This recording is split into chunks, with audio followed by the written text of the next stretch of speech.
Welcome to Salem Sundar channel. இன்னைக்கு வந்து பார்த்தீங்கன்னா நான் என் பிரதர் வீட்டுக்கு வந்திருக்கேன். இன்னைக்கு வந்து 2 கிலோ மட்டன் பிரியாணி பண்ண போகிறோம். வாங்க போய் பார்க்கலாம். 2 கிலோ மட்டனுக்கு ஒரு அரை பாக்கெட்டு பிரியாணி மசாலா போட்டுக்கிறணும். உப்பு மஞ்சத்தூள் போட்டு மட்டனை வேக வச்சு எடுத்துக்கிறணும். இப்போ பிரியாணி வைக்கிறதுக்கு தேக்ஸா வச்சுட்டோம். அதில் வந்து ஒரு 150 ஆயில் ஊற்றிருக்கோம், 150 நெய் ஊற்றிருக்கோம். இப்போ அதுக்கப்புறம் தாளிக்கிற பொருளெல்லாம் பார்த்துக்கோங்க.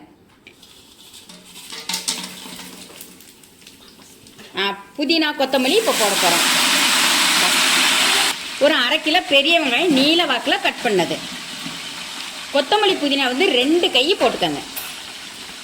ஒரு 25 பச்சை மிளகா லைட்டாக கீரி போட்டுக்கோங்க, முழுசாக போடாதீங்க. ஒரு லைட்டாக ஒரு கலந்து விட்டுக்கோங்க எல்லாம் சேர்த்து.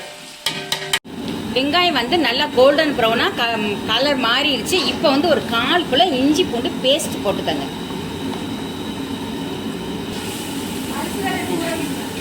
ஒரு அரை கிலோ தக்காளி போட்டுக்கோங்க. நல்லா பொடியாக கட் பண்ணி பழமான தக்காளியை போட்டுக்கோங்க. இஞ்சி பூண்டு போட்டோம்னா அடிப்பிடிக்கும், அதனால நல்லா கிளறி விட்டுருங்க. தக்காளி சீக்கிரமாக வதங்குறதுக்காக ஒரு டேபிள் ஸ்பூனு சால்ட்டு போட்டுக்கோங்க, அதான் கல் உப்பு. அந்த தக்காளி எல்லாம் வதங்கிட்டு இருக்கும்போதே ஒரு 100 கிராம் சுத்து கொழுப்பு போட்டுக்கோங்க. அப்போ நல்லா பிரியாணி நல்ல ஒரு டேஸ்ட் கொடுக்கும். எல்லா மசாலும் வதங்கி எண்ணெய் பிரிஞ்சு வந்தோன்னா ஒரு 200 கிராம் தயிர் போட்டுக்கோங்க. ஒரு எலுமிச்சம்பழம் புளிஞ்சு போட்டுக்கோங்க.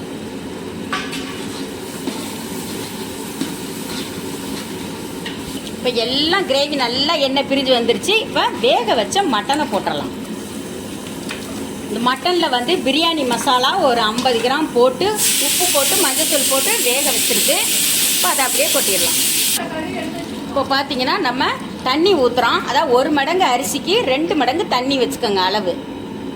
தண்ணி நல்லா கொதி வந்துருச்சு. அரிசியை போட்டுருங்க.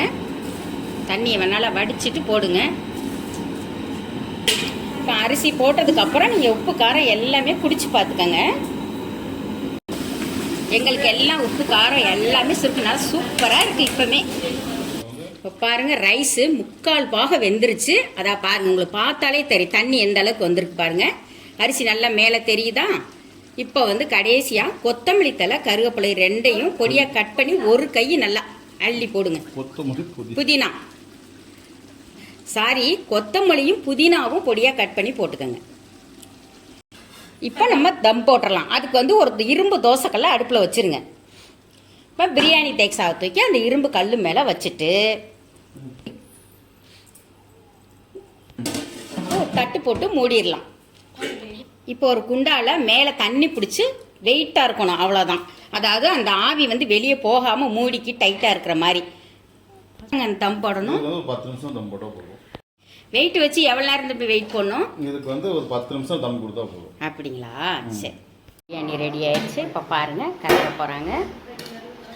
வாவ், சூப்பராக இருக்குது பாருங்கள். பார்த்தாலே சாப்பிடும் போல தோணுது. எவ்வளோ உதிரியாக இருக்குது பாருங்கள்.